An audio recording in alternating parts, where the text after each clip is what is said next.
cijeli život razmišljam o Japanu, ali nisam imao interes prema Japanu do svoje ranih 20-ih. Tada sam počeo razmišljati na koji način mogu povezati Hrvatsku i Japan.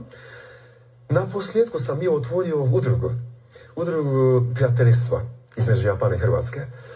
Preko te udruge meni je cilj da Hrvatima omogućim da i oni osjete to što sam ja osjetio, tu zabezeknutosti, tu razliku, ali ovaj put ne na način da dolazim ja iz Japana pa da sam zabezeknut, nego da Hrvati ne moraju otići do Japana, nego da se već osjete zabezeknuti upoznavši japansku kulturu u Hrvatskoj.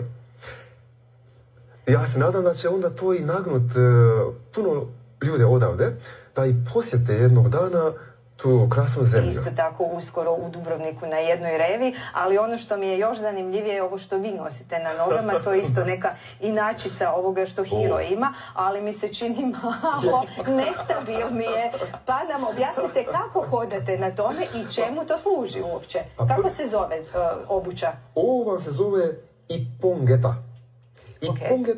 Ippongeta znači da ima jedan jedan oslonac.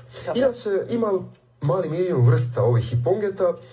Ovaj je posebno napravljen da čovjek može ponosno hodati svijetom ovako i razgovjetno pričati zato što mu se otvara pluća. To Japanci najviše s Hrvatske vole. Japanci najviše vole rakiju i kulen. Iznenađenje!